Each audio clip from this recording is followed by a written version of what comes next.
রায়গঞ্জে আবারও শাসক নেতার দাদাগিরির অভিযোগ। এবার রায়গঞ্জ বিশ্ববিদ্যালয়ের সিকিউরিটি গার্ডের নিয়োগকে ঘিরে বিধায়ক কৃষ্ণ কল্যাণীর নাম করে হুমকির অভিযোগ তৃণমূল শিক্ষা বন্ধু সমিতির জেলা সভাপতি তপন নাগের বিরুদ্ধে। অভিযোগ অস্বীকার শাসক নেতার, প্রয়োজনে শিক্ষাকর্মী শাসক নেতার বিরুদ্ধে ব্যবস্থা নেওয়ার হুঁশিয়ারি বিশ্ববিদ্যালয়ের উপাচার্যের। ঘটনায় তীব্র চাঞ্চল্য। এ বিষয়ে রায়গঞ্জের বিধায়ক কৃষ্ণ কল্যাণী জানিয়েছেন, আমার নাম করে বা দলের নাম করে কেউ যদি বিশ্ববিদ্যালয়ে বিশৃঙ্খলা সৃষ্টি করেন তাহলে থানায় লিখিত অভিযোগ দায়ের করতে বলেছি। প্রশাসনও যাতে আইনানুগ পদক্ষেপ নেয় তা বলা হয়েছে।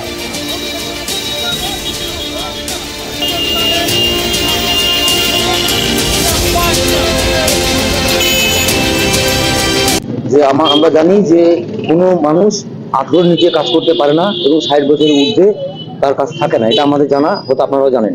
তো সেই মোতাবেক আমরা এই কোম্পানির কাছে এসেছিলাম।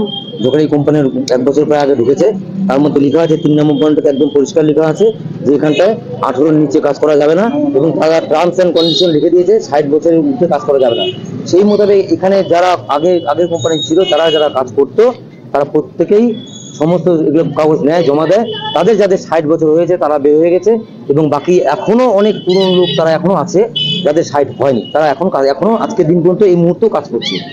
কিন্তু হঠাৎ করে নতুন এক কোম্পানি আসছে, কালকে আমরা জানতে পারলাম কোম্পানি আসে। তো কোম্পানি এসে কালকে রাত্রে 8:30টার সময় আমাদের সুপার যিনি আছেন রতনবাবু, তাকে দিয়ে সবাইকে ফোন করে আমাদের 9 জনকে বাদ দিয়ে দিয়েছে, তোমাদের কাজ যাবে না। বুঝতে পারলাম না উনি কোন সূত্রে কথা বললেন যে কাজ থাকবে না। আমার তো মনে হয় না যে উইদিন 24 আওয়ার্স তো হয়নি এখনো, মানে 2 মাস বা 3 মাস আগে জানাতে হয় যে আপনাদের কাজ থাকবে না। আজকে আমাদের কাজ করো, এখন আমাদের হাড়িটা চলবে কি করে আমরা নিজেরাও বলতে পারবো। তো গত টেন্ডার প্রক্রিয়ার মাধ্যমে ওয়েস্ট বেঙ্গল গভর্নমেন্টের টেন্ডার পোর্টালের মাধ্যমে এই টেন্ডারের মাধ্যমে আমরা পার্টিসিপেট করি এবং রায়গঞ্জ ইউনিভার্সিটিতে আমরা পরবর্তীতে L1 হই, ঠিক আছে। তো সেই মোতাবেক আমাদেরকে আজ 1 তারিখ আগস্ট 2024 থেকে আমাদের কাজের বরাদ দেওয়া হয়। সেই মোতাবেক আমরা সমস্ত সিস্টেম প্রক্রিয়া চালু করে আজকে সকাল থেকে পরিষেবা চালু করেছি। কিন্তু যতটুকু পেরেছি আমরা, যতটা এমপ্লয়ি যতজন আছেন, পুরনোদেরকেই নিয়ম মাফিক সমস্তটাকে রেখে সমস্তটাকে করেছি। যতটা ইউনিভার্সিটি যেভাবে যেটা চেয়েছে সমস্তটাকেই আমরা এগিয়ে নিয়ে গেছি। একটা কোনো ঝামেলা বিষয় এর সঙ্গে আমাদের কোনো ব্যাপার কিছু নয়, ঠিক আছে।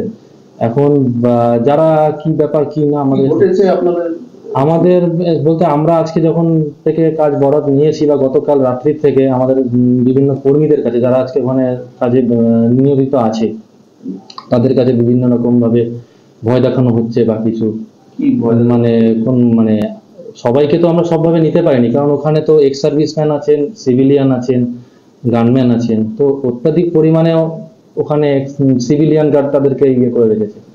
তো সেটা নিয়ে তো আমরা কিছু করতে পারবো না। আমরা নিয়ম মাফিক সমস্তটাই করেছি এবং করতে গিয়ে যারা ওখানে ওদের মনে হয়েছে বাতিল হয়েছে বা নিতে পারিনি, তাদের হয়ে ওখান থেকে কেউ একজন আমাদের এমপ্লয়ীদেরকে সম্পূর্ণ ভয় দেখাচ্ছে। ভয় দেখাচ্ছে বলছে তারা কাজ করবে। আমাদের সম্মানীয় বিধায়ক রায়গঞ্জের, তার নাম নিয়ে বিভিন্ন রকম উৎসাহ করছে যে তিনি বলেছেন যে তাদেরকে নিয়োগ করতে হবে বা কিছু। তো পরবর্তী বলছে ওখানকার কোনো এক, যা শুনেছি আমাদের যে এমপ্লয়ি আছে তাকে কেউ, কোনো একজন এমপ্লয়ি অশিক্ষক কর্মী শ্রী তপন নাগ মহাশয়, তিনি হয়তো বলেছেন। তো সেটা আমার কাছে কোনো এভিডেন্স নেই বা কিছু। হুমকি দিচ্ছে, ফোন মাফিক কোনোভাবে হুমকি দিয়েছে এমপ্লয়িকে। হঠাৎ করে এই যারা এখানে তৃণমূল সমর্থিত সিকিউরিটি এজেন্সি যারা মেম্বার ছিল আর কি, ইনভাইটি মেম্বার আমাদের, তারা আমাকে ফোন করছে। যেরকম সকালবেলা এসেছিল 3টা মেয়ে ছিল এখানে, এসে বলছে আমাদের জায়গায় অন্য একজন ডিউটি করছে, আমাদের বলে কাজ নাই। আজকে 1 বছর ধরে ওরা এখানে কাজ করছে। প্রায় 1 বছর একটা এজেন্সি ছিল, শিলিগুড়ি এজেন্সি। যখন লেবার অ্যাক্ট অনুযায়ী যখন ওই এজেন্সি কাজটা পায়, লেবার অ্যাক্ট অনুযায়ী যারা 60 বছর বেশি এবং 18 বছরের নিচে তাদের কিছু কর্মীকে বাদ দিয়েছিল, তখন এই কর্মীগুলো ঢোকে। কিন্তু যারা 10 বছর ধরে আছে, বিজেপির সমর্থক তাদের কিন্তু আমরা কাউকে বসাইনি এবং আমরা তখনও বলেছিলাম যে পুরোনো কর্মী যেন একটা বাদ না যায়। এখানে যে এজেন্সি ছিল সে দীর্ঘ 10 বছর ছিল, 12 বছর ছিল উইদাউট টেন্ডার। করাপশনটা এই জায়গায় আর এই ভিসি রাজ্যপাল মনোনীত সম্মানীয় ভিসি বসার পর থেকেই একের পর এক তৃণমূল মনোভাবাপন্ন কর্মীদের সিকিউরিটি এজেন্সি বাদ পড়লো না তারপর থেকে, যে ট্রান্সফার করে দেওয়া, বেতন আটকে দেওয়া ড্রাইভারদের। এবার একটা এখানে ইউনিভার্সিটি নাই, মমতা ব্যানার্জির স্বপ্ন পিছিয়ে যাওয়া উত্তর দিনাজপুরে শিক্ষা এবং স্বাস্থ্য দিক দিয়ে এগিয়ে নিয়ে যাওয়া, এটা আর এখন ইউনিভার্সিটি নেই, এখন বিজেপির পার্টি অফিস হয়ে গেছে। প্রতিনিয়ত দেখবেন, আজকেও দেখবেন গেরুয়া পোশাকের কজন বেরোলো, এটা এখন গেরুয়া পোশাকের অফিস হয়ে গেছে চেম্বার। উনি থ্রেট করেন, আমাকে শোকজ করছেন। আমি যে তৃণমূলের সৈনিক, আমরা এটা উনি ভুলে গেছেন যে আমরা বামফ্রন্টের আমাদের লড়াই করে এখানে আসা, আমরা শান্তির পক্ষে। মমতা ব্যানার্জির স্বপ্ন উত্তর দিনাজপুরের যেন বাসিন্দাদের পড়াশোনায় অগ্রসর হয়, সেখানে শারীরিকভাবে উনি বিব্রত করছেন।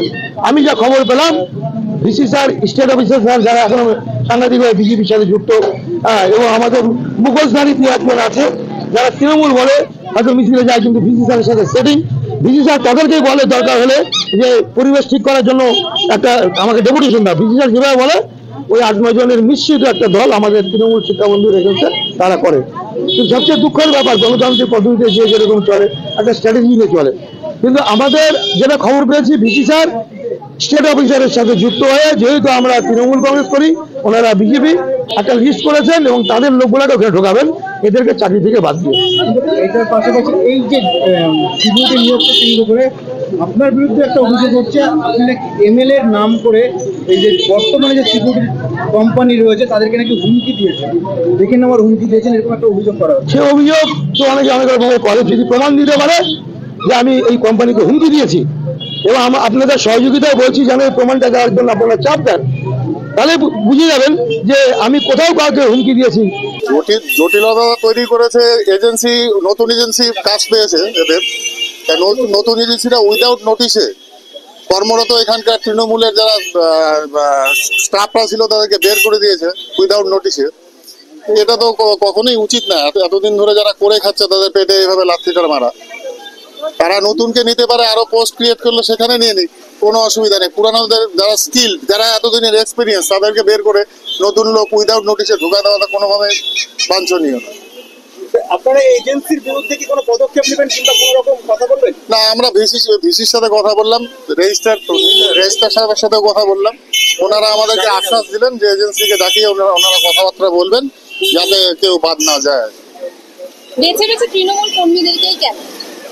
সেটা তো এখন এজেন্সি বলতে পারবে, টার্গেট করে ওরা এটা করছে। ওকে আমরা ছাঁটাই করিনি, কারণ সিকিউরিটি এজেন্সি নিয়ে দীর্ঘদিন ধরে আমাদের বিশ্ববিদ্যালয়ে অনেক সমস্যা চলছিল।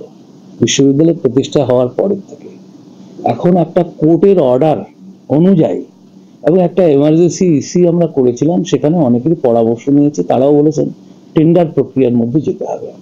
আমরা অত্যন্ত স্বচ্ছতার সঙ্গে টেন্ডার প্রক্রিয়ার মধ্য দিয়ে গিয়ে আইন মোতাবেকে যিনি L1 হয়েছেন তাকে আমরা ওয়ার্ক অর্ডার দিয়েছি, এবং তিনি গতকাল সমস্ত হ্যান্ডওভার করে নিয়েছেন। এবং আজকে ওনার নতুন যে সমস্ত কর্মী আছেন, সহকর্মী আছেন, তার লোকজন আছেন, তারা কিন্তু আজকে নতুনভাবে নতুন উদ্যমে তারা কাজ শুরু করেছেন। কিন্তু এবার পুরনো এজেন্সি যারা ছিলেন তারা তো তাদের লোক, তারা আমার বিশ্ববিদ্যালয়ে কেউ নয়, এজেন্সি মানুষ। এবং নতুন এজেন্সি যেভাবে করবেন তাদের নিজস্ব এখতিয়ার আছে, তাদেরকে ওয়ার্ক অর্ডার দিয়েছি, তাদের নির্দিষ্ট নিয়ম আছে এবং আমাদের টার্মস এন্ড কন্ডিশন হয়েছে।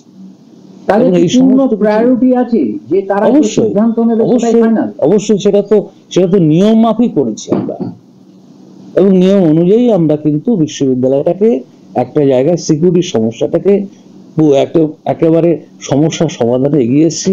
এখানে আমাদের রেজিস্ট্রার সাহেব আছেন, ডিন সাহেব আছেন, এবং সকলেই জানেন আমাদের যে সমস্ত মানে ক্রিম মানুষ আছেন, অর্থাৎ ডিন, রেজিস্ট্রার, এফও, তারা কিন্তু জানেন। এবং এইটি একদিনে হয়নি, এটা গত নভেম্বর মাস থেকে প্রক্রিয়ার মধ্য দিয়ে, যেহেতু আপনারা জানেন রায়গঞ্জে দুইটা ইলেকশন হলো, সেজন্য আমরা অনেকটা পিছিয়ে গেছি। এটা কি ম্যানুয়াল টেন্ডার হয়েছে না ই টেন্ডার হয়েছে? ই টেন্ডার যদি হয়ে থাকে তারপর কেন এই ধরনের, যারা এই ধরনের কথা বলছে তাদের বক্তব্য ভিত্তিহীন, এবং আমি মনে করি তাদের হয়তো অন্য কোনো অভিসন্ধি আছে। আমি সংবাদ মাধ্যমের দ্বারা জানতে পারি যে রায়গঞ্জে সিকিউরিটি নিয়োগ নিয়ে রায়গঞ্জ ইউনিভার্সিটিতে একটি অশান্তির বাতাবরণ সৃষ্টি হয়েছে। আমি ইউনিভার্সিটির কর্তৃপক্ষকে বলবো সরকারি নিয়ম মাফিক যে সিকিউরিটি এজেন্সি নিযুক্ত হয়েছে তাদেরকে কাজ করার সুযোগ করে দেবেন। কেউ বা কারা আমার নাম কিংবা আমার দলের নাম নিয়ে কোনো যদি প্রেশার ক্রিয়েট করে তাদেরকে রেয়াত করবেন না, তাদের বিরুদ্ধে আপনারা থানার মধ্যে অভিযোগ দায়ের করুন। আর আমি প্রশাসনকে বলবো যাতে তাদের বিরুদ্ধে কড়া অ্যাকশন নেওয়া।